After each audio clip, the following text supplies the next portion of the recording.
Shalom, shalom. Esta es la paracha Naso, nuevamente. La semana pasada ya habíamos visto una parte de la paracha Naso y por causa de la festividad no se leyó hasta el siguiente Shabbat. Entonces, pensando si podíamos leer la siguiente de Halotja, pero hay más cosas que podemos ver. Naso, que es un tanto larga también, esta paracha. Y la paracha Naso, que tiene muchos aspectos, entre ellas los levitas, am, tareas de Gershon, Kehat, de Merari, y Gershon el mayor, y Kehat, y al final Merari. Vemos que la tarea principal se le da a Kehat. Entonces, vamos a ver un poquito acerca de ello y ver algo en la tabla cronológica también. Pero tengo algo aquí en mis notas de Parashá Naso. Y después de Pesaj inicia el conteo del Omer, cosa que ya terminamos. Y la plenitud de la Torá, la entrega de la Torá en el monte Sinaí. Y también se nos enseña acerca de la minja, quinot, ofrenda de pan, minja, por causa de celos, lo que le llamamos la sotá. Y shtei halejem, los dos panes que se ofrecen en Shavuot. Y el Corban Haomer es la única ofrenda que es cebada, y es precisamente, se menciona en la parashá eh, en referencia a la mujer acusada por celo. Entonces los sabios nos dicen, por eso vienen junto aquí toda esta narrativa.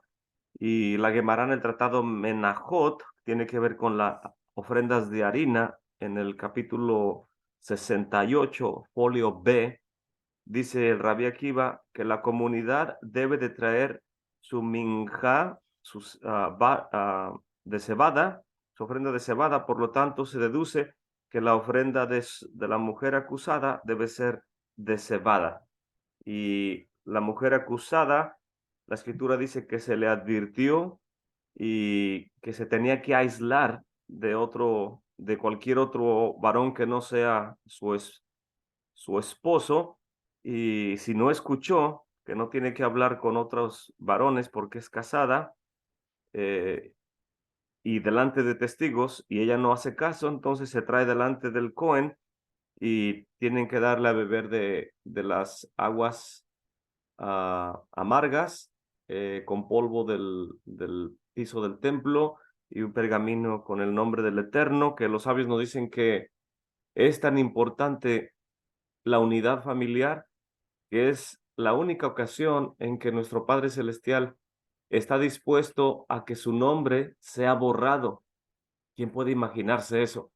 Que el nombre del Eterno pueda ser borrado. Si la misma escritura no nos permite usar el nombre de nuestro Padre Celestial en vano, o uniéndolo a cosas que son vanas de este mundo, si no se nos permite eso, ¿cómo es posible que en esta paracha se permita que el nombre del Eterno sea escrito en un pergamino y se sumerge en el agua amarga, para que la tinta se deshaga dentro del agua? Entonces los sabios dicen, ¿cómo es que el nombre del Eterno puede ser diluido o borrado de alguna manera figurativa? Pero Él así lo permite con tal de que una familia se vuelva a unir. Y si la mujer es culpable, ella no tiene que pasar por el procedimiento para no morir. Ella puede decir, sí, estuve con otro varón, soy culpable, no quiero beber de las aguas, y si me van a dar carta de divorcio, estoy dispuesta a separarme porque soy culpable, pero no quiero morir. Entonces podría separarse. Pero si ella es inocente y el esposo sospecha de ella que hizo algo, pero no está seguro, y ella es inocente, ella puede beber las aguas amargas y no le va a pasar nada. Entonces es una situación que la Torá prescribe para poder afirmar la inocencia de una mujer acusada injustamente o acusada por sospecha del esposo. Y es algo un tanto interesante todo lo que narra aquí la escritura. Y por cierto, encontramos en el libro de personalidades, a ver si lo encuentro aquí, en el libro de personalidades bíblicas. El otro día mi esposa me preguntaba acerca de Hannah. Voy a ver si lo encuentro. Y aquí la encontré, Hannah, que no podía tener hijos, la madre del profeta Samuel. Y voy a leer algunas de las características de Hannah, que viene aquí en la página 196. Madre de Samuel, Hannah. Dice, hubieron 7 profetisas. ¿Quiénes eran? Sara, Miriam, Débora, Hannah, Abigail, la esposa del rey David, que fue esposa de ah, Nabal del Carmelo, Hulda y la reina Esther. Son 7. Sara, Miriam, Débora, Hannah, Abigail y Hulda. Y Penina se levantaba temprano y le decía, ¿no vas a levantarte a lavar los rostros de tus hijos antes de que hagan las tareas del día? Y, y Penina después decía, oh, no me acordaba que no puedes tener hijos. Y de esa manera Penina la hostigaba. Los sabios dicen que el Eterno había permitido que Penina de alguna manera se acercara con Hannah para hacer que Hannah suplicara en oración y el Eterno pudiera darle una criatura. Pero en este caso Penina abusaba del sarcasmo y de la manera en que lo hacía. Y más abajo dice Adonai Sebaot, Señor de los ejércitos. Primera de Samuel 1:11. Desde el día en que el santo, bendito es él, creó este mundo, ninguna persona lo había llamado de los ejércitos o de las huestes, hasta que vino Hannah. Y Hannah, cuando oraba, venía delante del santo, bendito es su nombre, y él decía, si todas las huestes fueron creadas en tu mundo y tú creaste todo, ¿es acaso difícil para ti darme un hijo? Esto viene en el tratado Berajot 31b. Otro comentario en 1 Samuel 1:11 dice, Sana solía decir, Adon Olam, Señor del universo, si hay huestes en el cielo y hay huestes en la tierra, ¿y yo a cuáles pertenezco? No sé cómo definir de cuáles yo soy, porque si pertenezco a las huestes celestiales, los ángeles no comen, no beben, no procrean, no mueren y viven para siempre. Y yo no sé si soy ángel porque no me has dado un hijo. Si soy de las huestes celestiales, soy de tus huestes celestiales, te entendería. Pero si soy de las huestes terrenales de los que te servimos y como y bebo y tengo necesidades, ¿por qué no puedo tener una criatura? Esta era la súplica de Hannah. Hannah también solía decir, el santo, bendito es él, le dijo a ella, tú has multiplicado mis huestes al llamarme Sebaot, Señor de los ejércitos, Señor de las huestes, y por haber reconocido eso en mí, voy a multiplicar las tuyas. Por lo tanto, está escrito, todos los hijos de Hannah fueron Gemán en adelante. Esto viene en Primera de Crónicas 25:5. Adonai Sebaot, otro comentario. En los festivales, Hannah subía al Mishkan, donde ella veía a todas las tribus de Israel que venían y decía, Señor del universo, todos estos son tus ejércitos, son tus huestes, pero ninguno de los que están ahí es mi hijo. Y aquí viene el comentario que yo quería leerles. Otro comentario acerca de Hannah, 1 Samuel 1:11, dice, tú puedes ver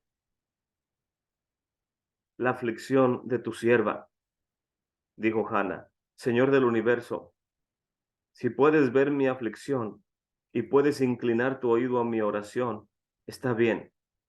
Y si no, tú verás cómo puedes ayudarme, porque ¿acaso tendría yo que ir en privado con alguien que no sea mi esposo sin que tenga que hacer nada con esa persona, solamente para que yo pueda ser acusada y así pueda yo beber de las aguas amargas? Porque de acuerdo a tus sabios y de acuerdo a la Torá, la persona, la mujer que es inocente y es acusada y bebe de las aguas, esa mujer termina siendo bendecida grandemente y teniendo muchos hijos muy hermosos. ¿Y será que tengo que hacer eso para poder tener una criatura?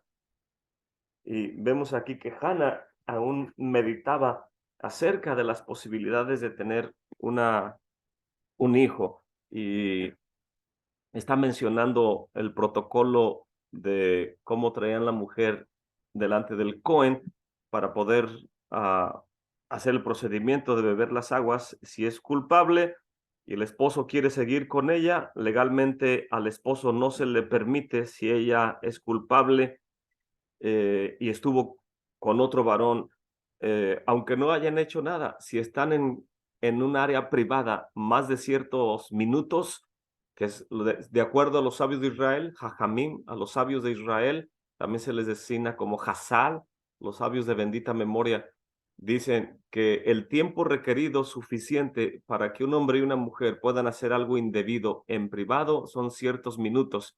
Entonces, si alguien dice, yo vi a la esposa de fulano de tal que estuvo con tal persona por tanto tiempo en tal lugar y le dicen al esposo, si es el tiempo requerido que los sabios advierten que no debe estar una persona, entonces puede ser acusada y si es inocente, ella va a beber de las aguas, pero si es culpable y no le interesa ir a pasar todo el procedimiento, el esposo dice que él la perdona y quiere estar con ella, no, si es culpable, no se le permite estar con ella, tiene que separarse. El nombre de Adonai escrito se disuelve en agua que ella tomaría, es la única provisión de que su nombre sea disuelto con tal de que una familia esté unida.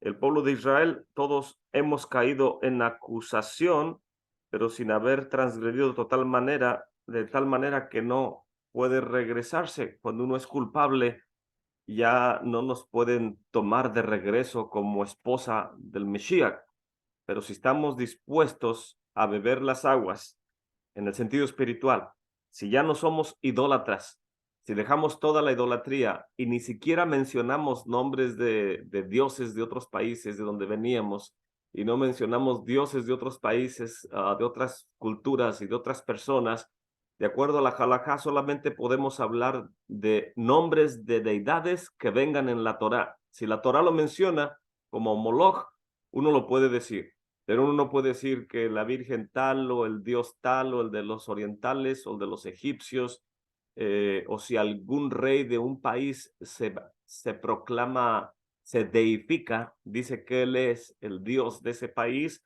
uno tampoco puede mencionar los nombres de esos países. Entonces, si nos santificamos de tal manera que hasta nuestros labios son puros y no mencionan esos nombres y somos inocentes y alguien nos acusa de idolatría y uno dice, ni siquiera menciono esos nombres y es como la mujer acusada, pero somos inocentes. Si somos inocentes, nos puede tomar de regreso nuestro Mesías como esposa, pero si no somos inocentes y somos culpables, de acuerdo a la halajá, no se nos puede tomar de regreso porque estaríamos cometiendo transgresión o adulterio en ese sentido de que se nos diga que por qué menciona esos nombres. ¿Acaso tienes prácticas paganas en privado y no te acordabas y sin darte cuenta mencionas los nombres de tus amantes delante de otras personas? Entonces, ¿qué riesgo y qué grande enseñanza nos enseña estos pasajes de la Paracha Naso? El pueblo de Israel, cuando estábamos en Egipto, llegamos a degradarnos hasta el nivel 49. ¿Y cómo sabemos que no pasamos al nivel de idolatría como el Eterno esperaba rescatarnos? Le dijo Moshe, Moshe, desciende, perdón, antes de que se degraden al nivel 50, están en el 49. ¿Y cómo sabemos que no nos denigramos a un nivel que no podíamos ser restaurados? porque hicimos el Corbán Pesaj al salir y obedecimos poniendo la mesusa y trajimos el Corbán Haomer, quiere decir que estuvimos dispuestos a hacer la voluntad de nuestro Padre Celestial. Y la mujer acusada, Sota, decide tomar la responsabilidad porque quiere seguir con su familia. Así el pueblo de Israel. Queremos ser parte de esta grande nación, estamos dispuestos a cualquier cosa que se nos pida que comprobemos porque amamos a nuestro Padre Celestial, amamos la venida de Mesías, amamos su Torá, amamos nuestra comunidad, amamos nuestra familia, amamos nuestros hijos y como dice creo que el libro de Corintios, ¿quién nos separará del amor de Mesías? Ni lo alto, ni lo profundo, ni ninguna cosa creada, ni hambre, ni desnudez nos podrá separar del amor del Eterno que es en su Mesías Yeshua. Si vemos que con un grande amor nos ha amado nuestro Padre Celestial y somos una novia que se dispone y se viste y se atavía de lo que es propio para poder acercarse, como Ruth lo vimos en estos días, vino y se acostó a los pies de Boaz, y los sabios dicen que Boaz estiró las manos palpando, porque sintió una presencia, y de acuerdo a los sabios de Israel en la Gemara, dicen que cuando uno siente presencia en la oscuridad, puede ser un espíritu malo en ciertos sentidos, y lo que vos querías saber, si tenía pelo o no pelo esa persona o lo que él sentía que estaba en sus pies. Y vos, dicen los sabios de Israel, que los demonios no tienen cabello, son pelones en ese sentido.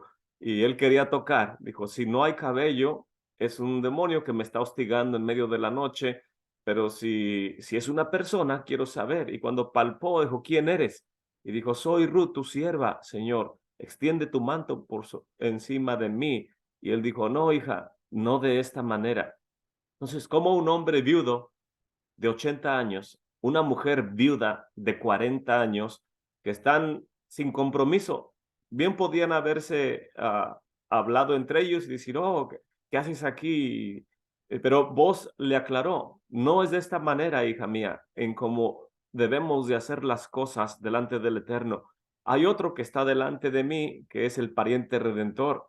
Él tiene que redimirte, porque vos no podía arriesgar la semilla de Mesías a ser acusados de algo indebido. Y el profeta Samuel escribe el libro de Jueces inmediatamente después de Josué, Jueces, la historia de Ruth, para testificar que el linaje de Mesías, el linaje de David, es kosher, no está involucrado en cosas obscuras. Y vos sabe todo esto, Noemí sabe todo esto, y de alguna manera tiene que venir el linaje de Mesías.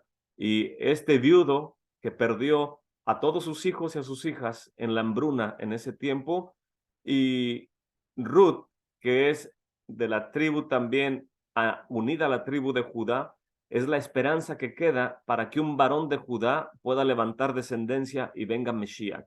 Y vos no está dispuesto a arriesgar la línea de Mesías. Dice, regrésate y el Eterno te provea que si Él no te redime, yo te redimiré.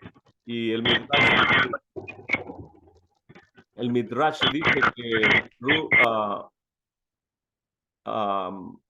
sí, Ruth le dijo a vos, me dices eso solamente para, para que me vaya y no te esté molestando.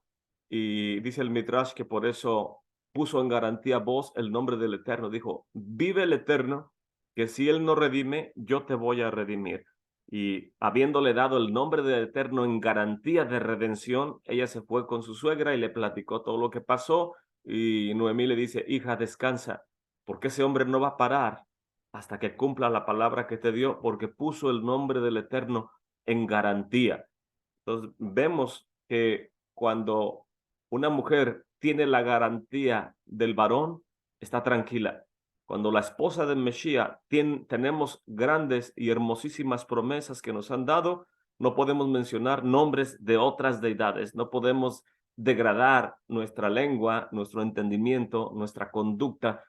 Ayer vimos que Ruth, siendo una mujer de Moab, que ni siquiera era judía, Sin embargo, vos vio grandes cualidades de modestia en esa mujer. Como el grande sabio de esa generación, el líder de Judá, que no se debe de estar fijando en mujeres así en el campo, los comentaristas dicen, ¿cómo vos puede estar mirando a las jóvenes trabajando, a las mujeres ahí en su campo? Un estudioso de Torah no puede estar haciendo eso. Y los sabios dicen, lo que le llamó la atención fue la grande modestia de esa mujer. Dijo, ¿quién es esa joven? No parece ser de nuestras mujeres, de nuestra comunidad, y su modestia es superior a las de las mujeres de la comunidad. Puede usted imaginarse que nuestras mujeres vistan, hablen y se comporten de una manera superior en modestia a las mismas mujeres judías que hay en Jerusalén. De alguna manera podríamos ponerlo de esa manera. Entonces, es una grande responsabilidad creer en Mesías y vestirnos de justicia y hacer lo propio. Hablar de justicia y de todas estas cosas es fácil. A veces los americanos dicen, no son más que palabras, o en México decimos un dicho secular o propio. Cuando alguien habla mucho, dice la gente, pues de lengua me como un taco. Hablar es fácil, pero poner en práctica las cosas es algo muy diferente. Nosotros como siervos de Mesías tenemos que estar a la estatura del varón perfecto, vestirnos de pureza en lo que hablamos, cómo nos comportamos. La mujer que es inocente y es acusada de haberla visto platicando con un varón que no es su esposo, tiene que tener mucho cuidado porque no debe de dar lugar a que se sospeche de esa persona. Y vemos que nuestros grupos de estudio que venimos a la Torá, todavía tenemos muchos malos hábitos de hermanos hablando con hermanas que ya están casadas o cosas así, que no debe uno de dar pie a ese tipo de cosas. Y tenemos que tener cuidado en nuestro comportamiento, en nuestra modestia y, y no arriesgar el nombre de Mesías y que venimos a la Torá y no somos oficialmente conversos con el pueblo de Israel. Nuestra conducta debe mover a celos a, a la comunidad judía y no hacer que ellos se rían o se burlen de nosotros porque hacemos las cosas mal. Es una grande responsabilidad. Entonces, si el pueblo de Israel no traíamos el Omer en el conteo, no podíamos unirnos a nuestro padre en el Sinaí. Entonces, en ese sentido, el conteo del Omer tiene una grande importancia.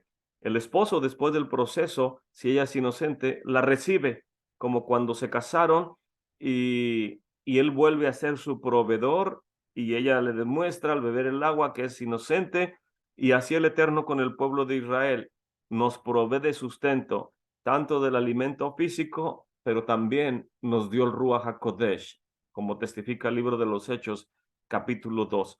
Cuando nos da alimento físico y somos agradecidos y hacemos el Birkaj Hamazon, también entendemos que somos llenos de Ruach HaKodesh porque dijo Mesías, no solamente de pan vivirá el hombre, sino de toda palabra que viene de la boca del Eterno, bendito sea su nombre. Entonces nos alimentamos este cuerpo físico con pan, con alimento físico en este sentido, pero nuestro hombre espiritual, nuestra Neshama, se alimenta de la Torá, se alimenta de las palabras de Mesías. Él mismo dijo, las palabras que yo les hablo no son mías, sino del que me envió, porque las palabras que yo les hablo son espíritu y son vida. Oyeron que fue dicho, no robarás o no codiciarás la mujer de tu prójimo, pero yo les digo, ahí Mesías nos está dando su interpretación.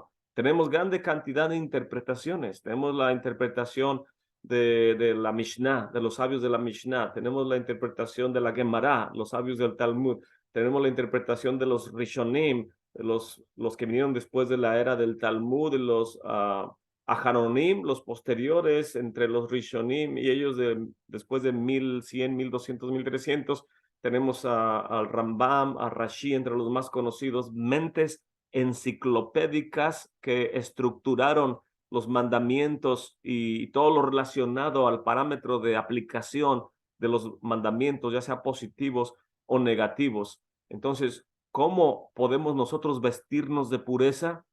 Aprendiendo todo lo que venimos sobre hombros de gigantes, venimos aprendiendo de todos esos grandes, pero el peso que hay es en base a quienes nos están enseñando la santa y bendita Torah. Mesías dijo, oyeron que fue dicho, pero yo les digo, mi interpretación y mi comentario es el siguiente. Él lo lleva a un plano superior de demanda espiritual. Mientras que si leemos Rashi o al Rambam, nos dicen, ok, si eres judío, tu obligación es esta. En ocasiones le he mandado mensajes a nuestro rabí Greenbaum, Abraham Greenbaum en Jerusalén, quien nos apoya en la quejilá con consejos y ayuda espiritual. Y cuando hay una duda que no podemos resolver, le envío un texto a nuestro maestro Joseph Good, la pasea con él y con rabí Greenbaum también. Y cuando el More Joe dice, no tengo una respuesta para eso, envíale un email al Rabbi Greenman a ver qué te dice. Y Rabbi Greenman siempre amablemente contesta mis emails y él siempre me dice, en referencia a lo que tú me preguntas, la halajá prescribe esto. Ahora bien, ustedes no son judíos, no están obligados a cumplir de aquí hasta aquí. Nosotros estamos obligados de aquí hasta aquí, pero ustedes no. Pero si quieren aplicar eso a su vida, les será de bendición, pero no están obligados y pueden hacerlo de aquí hasta aquí. Y él nos va guiando y nos ayuda. Entonces, qué grande bendición poder tener quien nos ayude. Y cuando Mesías viene y nos da su interpretación, es una demanda espiritual enorme, que no es cualquier cosa. ¿Cómo es que Rashi y Ramam dicen, ok, si no desearás la mujer de tu prójimo? Y las personas pues, ¿de qué manera puedo desearla? No, pues si hablaste con ella de esta manera o si te acercaste a una mujer que no es tu esposa, lo que decretaron Jajamín respecto a esto. Que por cierto, el rey David se involucró en una regla en la halajá después de que uno de sus hijos violó a su hija Tamar, si mal no recuerdo. Después de ahí se emitió un decreto que después de ciertos minutos no podía estar un varón con una mujer a solas para protección de la mujer o de la jovencita dentro del pueblo de Israel. Y todas estas tradiciones o leyes se han ido desarrollando dentro del pueblo de Israel por el bien de la comunidad. Entonces, ¿cómo es posible que nosotros que venimos a la Torah y creemos en Mesías, vamos a ignorar todos estos lineamientos? Y no puede funcionar de esa manera. Entonces, Hashem nos ayude a ser mejores individuos en cuanto a nuestro amor a la Torah y el respeto a nuestros ancestros estudiosos de la Torah y los comentarios que hay y de qué manera el libro de Romanos nos lo dice en el capítulo 10, Rab Shaol, nuestro maestro rabí Saulo de Tarso, dice acerca del pueblo de Israel, dice que tengo celo acerca de mis parientes en la carne, que son israelitas. Dice, tienen celo del Eterno, tienen entendimiento, pero no conforme, tienen sabiduría, pero no conforme a entendimiento. O sea, tienen mucho conocimiento de la Torah, pero aún tienen que entender otras cosas, lo está diciendo él.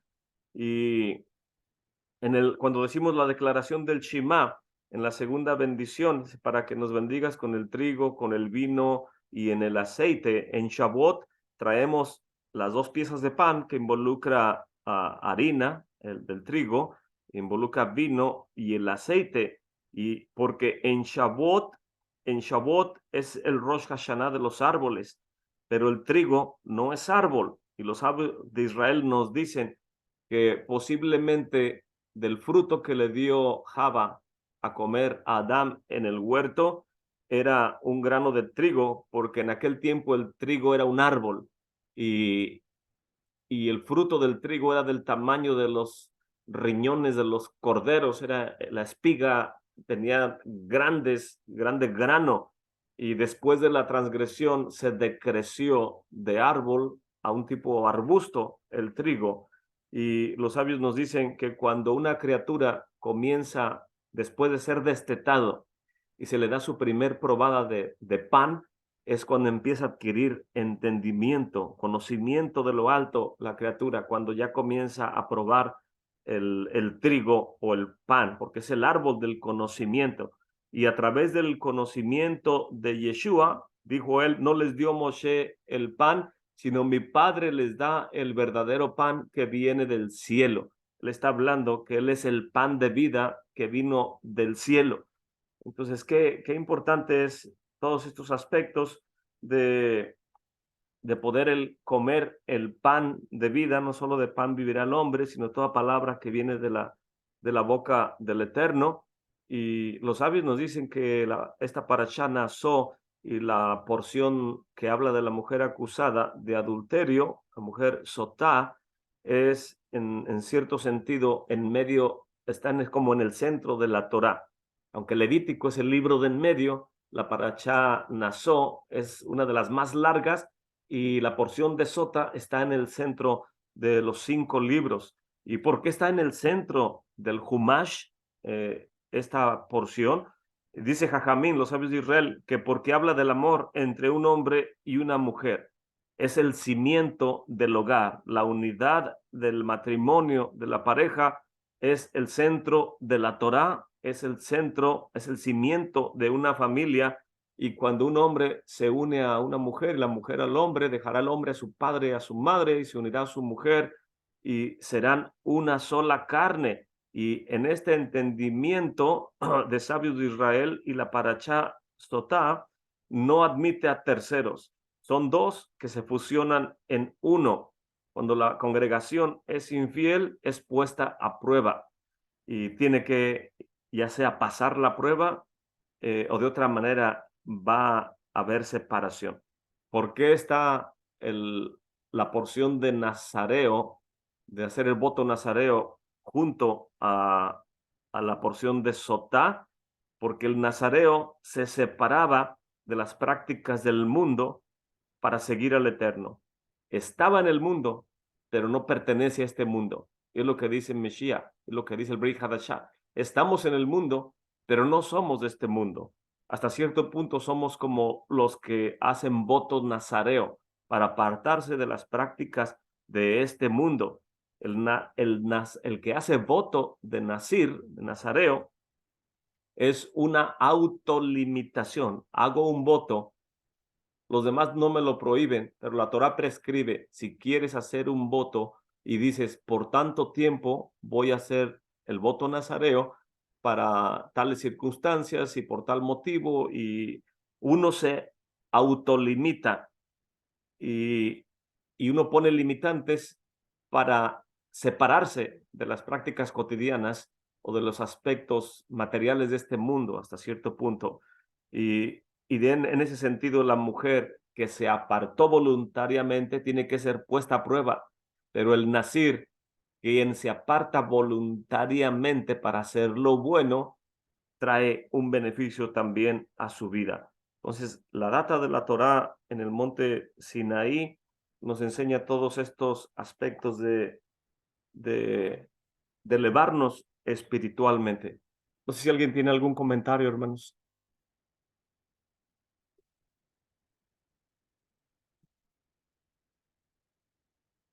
Baruch Hashem. Ok, pues voy a compartir nada más algo, unos minutos, y para ello voy a necesitar la línea de tiempo. Por aquí la tengo.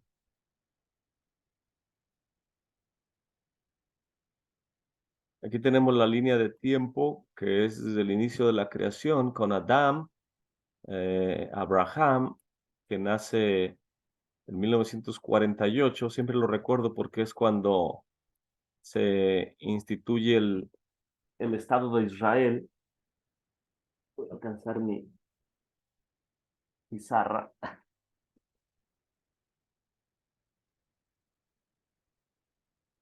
Y ahí podemos ver los diferentes aspectos de la cronología.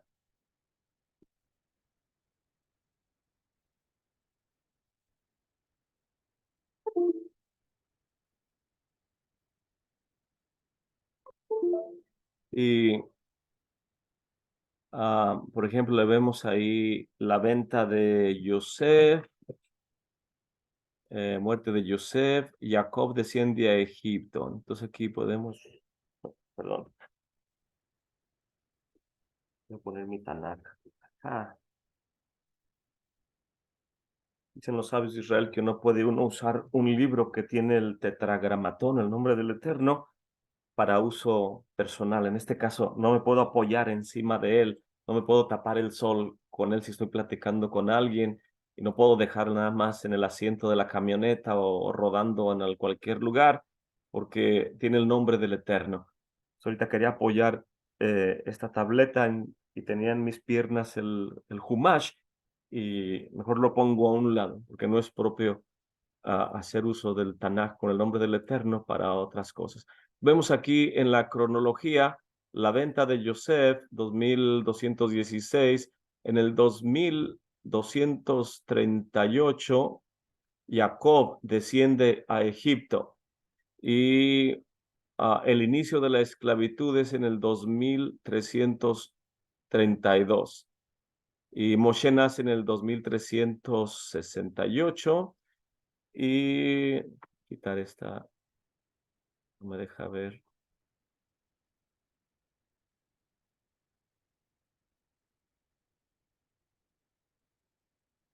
Ahí está.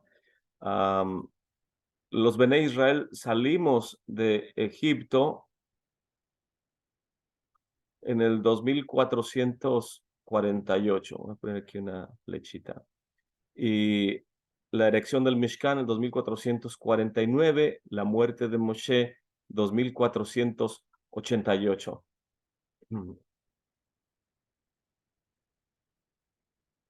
Muerte de Moshe. Entonces, estas son básicamente el área que en esta paracha podemos estar visualizando y voy a ir a algunas de mis notas aquí en la paracha Naso.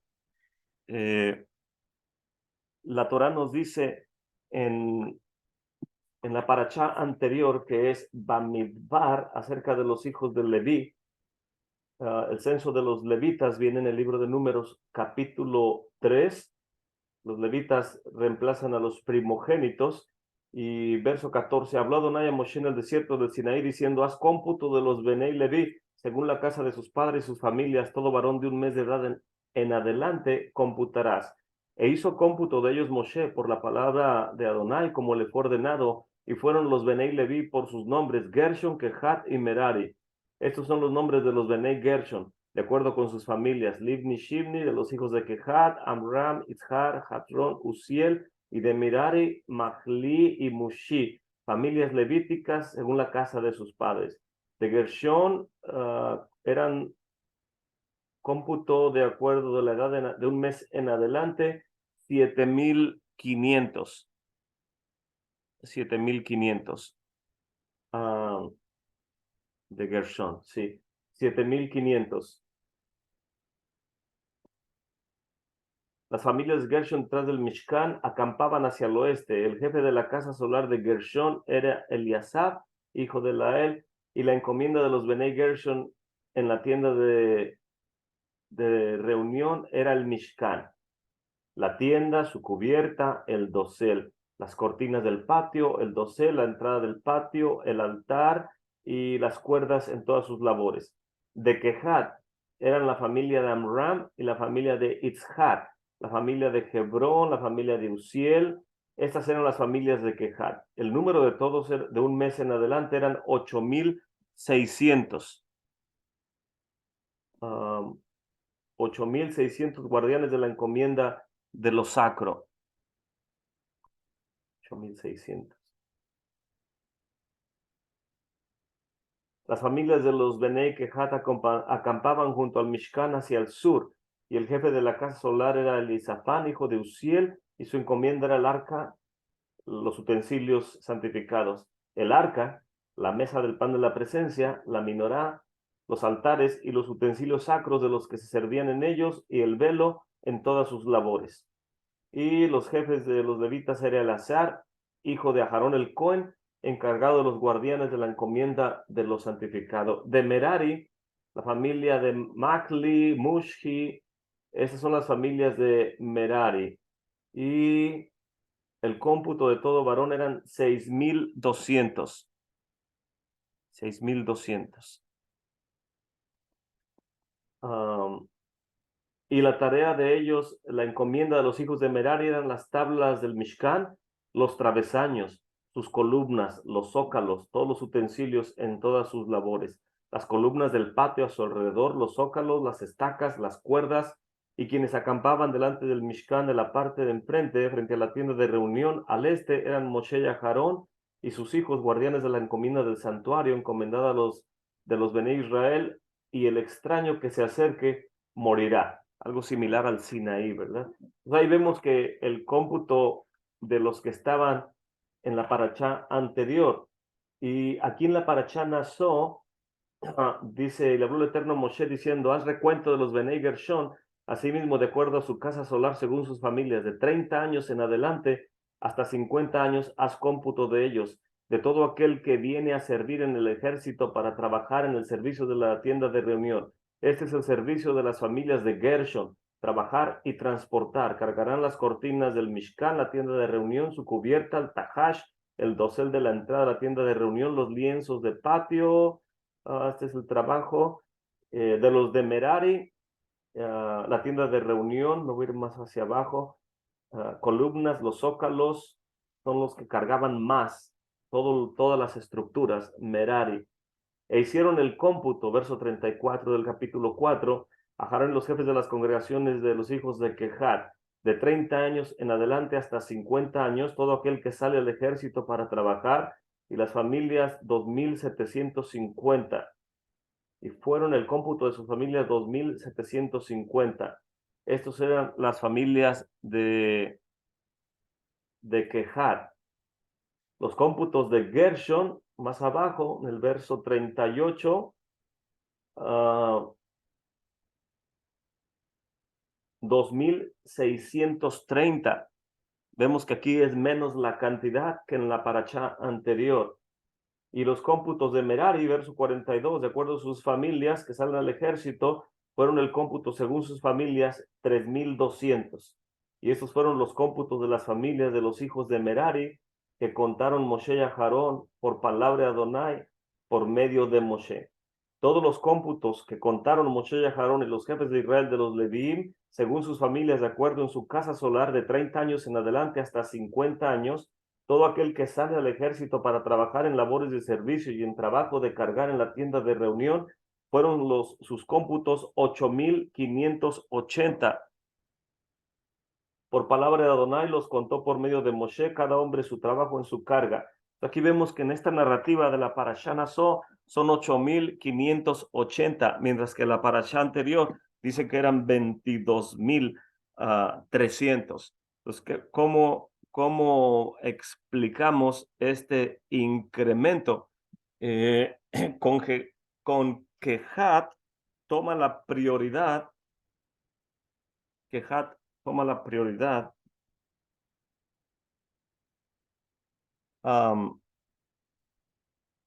Merari, ok, voy a tratar de explicar. Dice, cuenta todas las cabezas de los Benei Gershon, que eran de 30 a 50 años, para que sirvan en el Mishkan.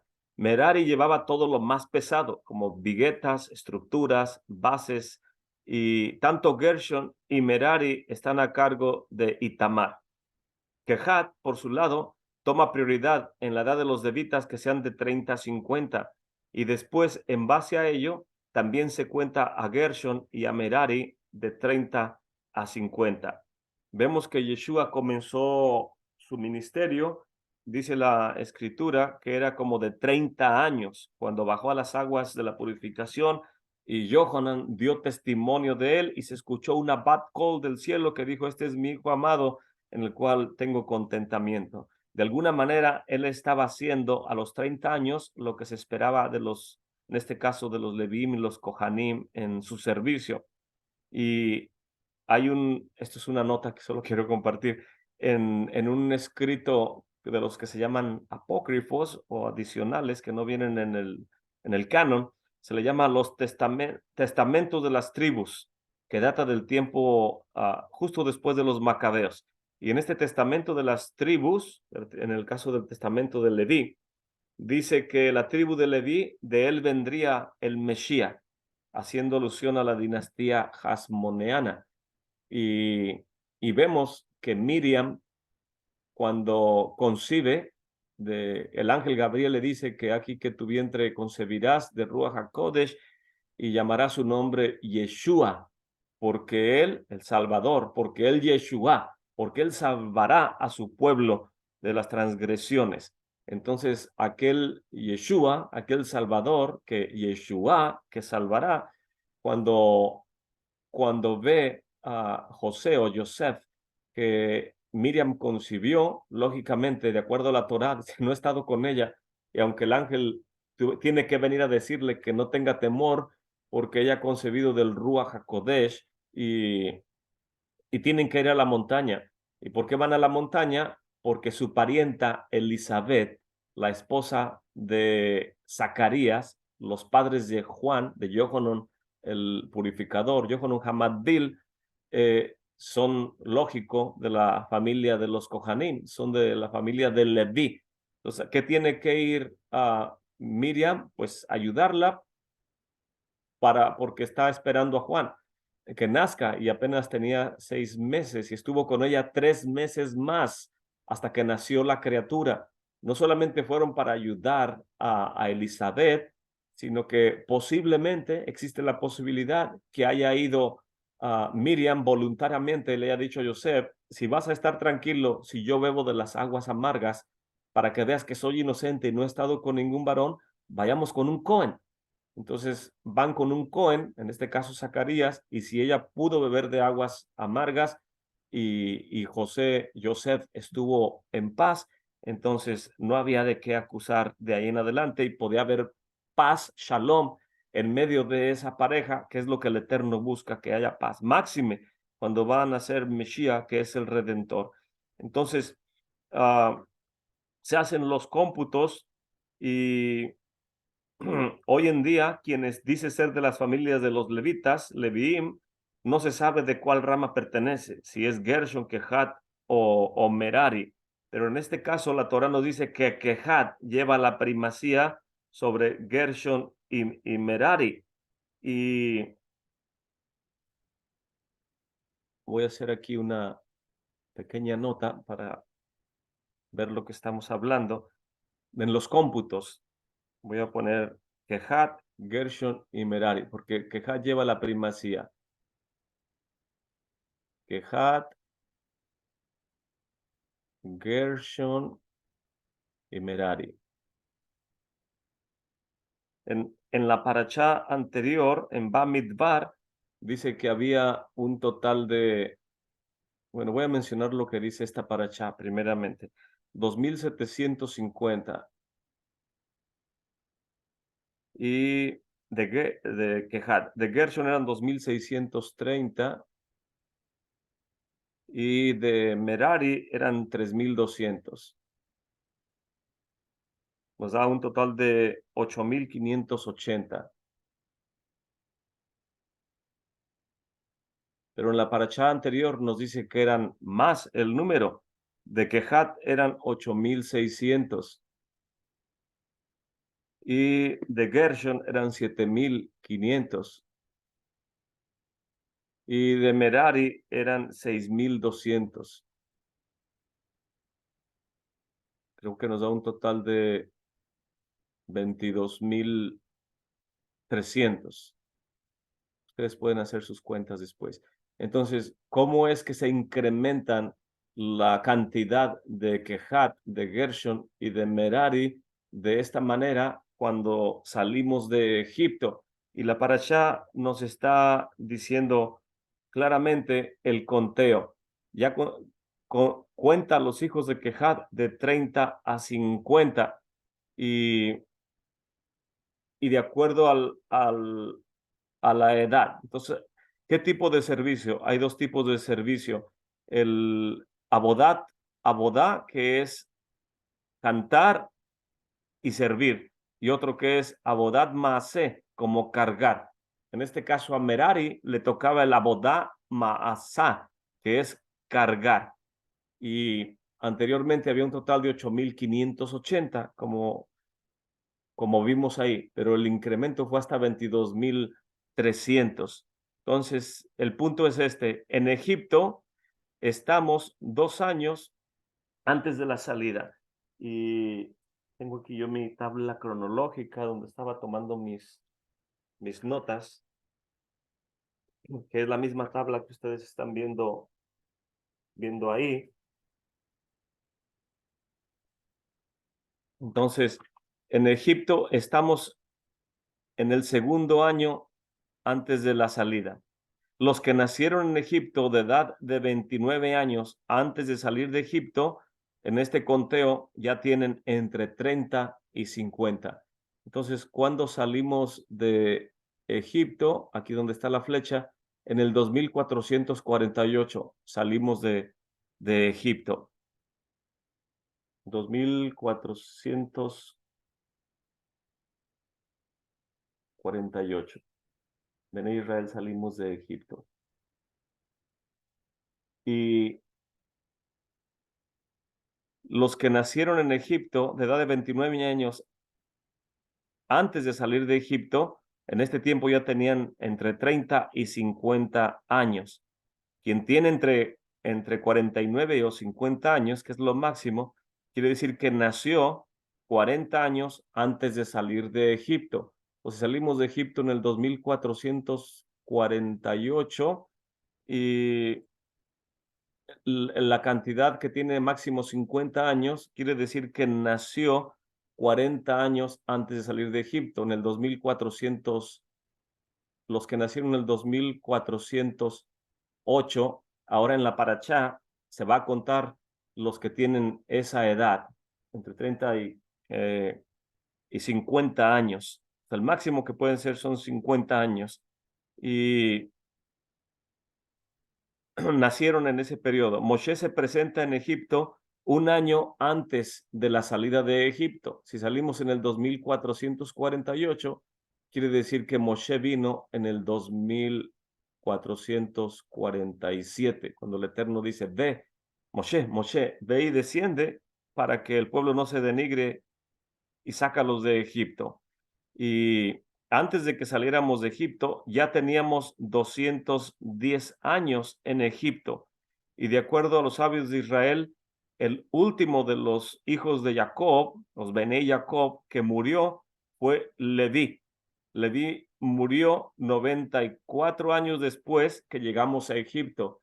Cuando llegamos a Egipto, Jacob desciende, Jacob desciende a Egipto en el 2238.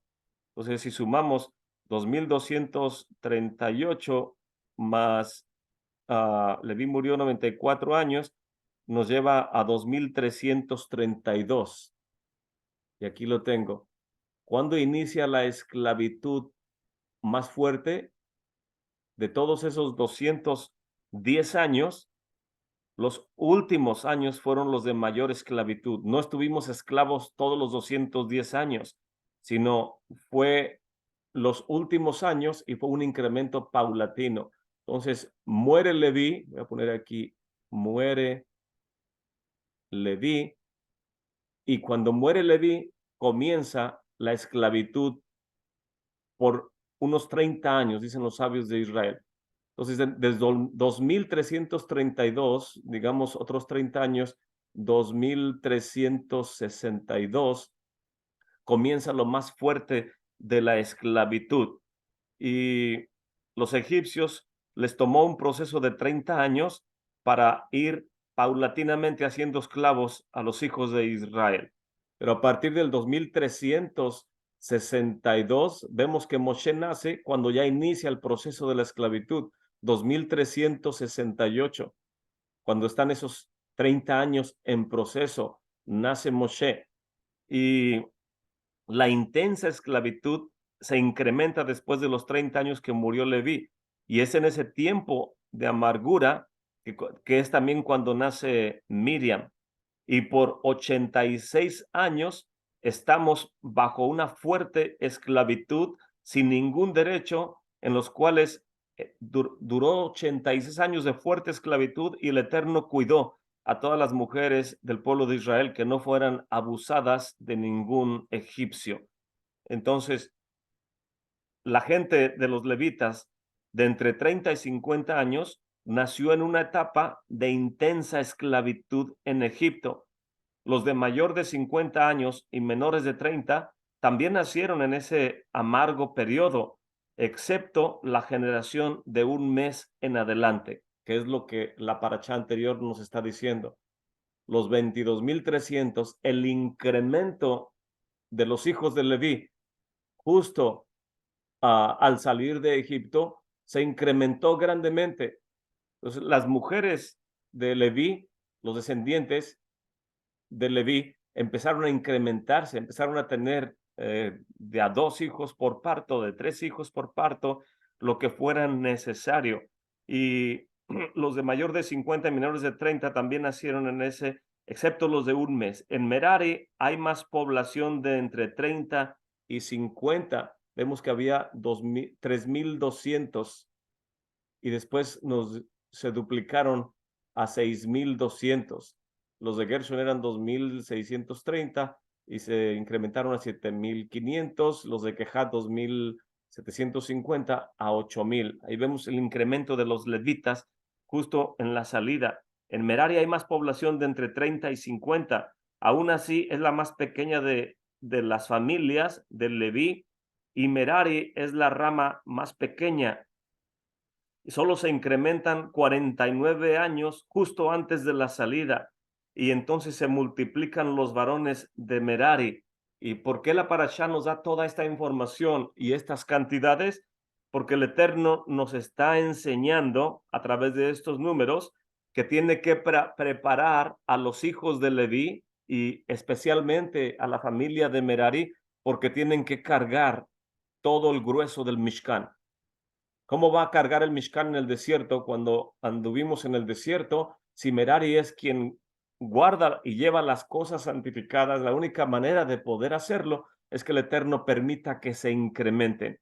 Y por 20 años Merari se incrementó en varones y después dejaron de incrementarse los varones en Merari, pero por 20 años hubo 32.000 nacimientos. Antes eran 3.000 y Moshe nació, ya había nacido 80 años antes del Éxodo. Entonces, toda esta, nada más le estoy dando como una reseña de lo que hablan los cómputos, pero usted puede ver aquí la muerte de Moshe, la salida de Egipto, nacimiento de Moshe, y puede ir formando su propio resumen en en su tabla cronológica, y de esa manera saber en cada travesía quién hace qué, cuántos eran y por qué la Torá nos da todas estas datos para que nosotros veamos la bendición del Eterno y cómo Él va adelante de las necesidades del pueblo de Israel, preparando para las circunstancias que vienen más adelante. Entonces, solamente quiero decirle que no sabemos lo que viene adelante de nosotros, pero una cosa sí sabemos, que el Eterno tiene cuidado de su pueblo y que por muy difíciles que se vean las circunstancias modernas o en nuestros tiempos de previos a la venida del Mesías y que habrá guerras, rumores de guerras, hambrunas, todo lo que la Torá ya nos dijo que había sucedido con el pueblo de Israel, el Eterno tiene cuidado de todos sus hijos y de sus hijas y pueda Él permitirnos prepararnos para la venida del Mesías y no tener ningún temor porque si Él está con nosotros, ¿quién puede estar contra nosotros? Entonces, me voy a detener ahí, pero no sé si alguien tiene algún comentario, hermanos.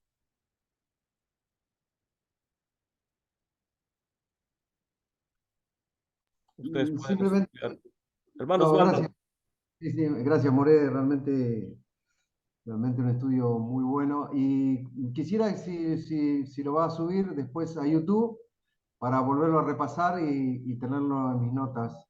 Lo fui tomando, pero bueno, por ahí algo se me ha escapado. Así que muchas gracias, More, excelente, excelente estudio como siempre. Baruch Hashem. Baruch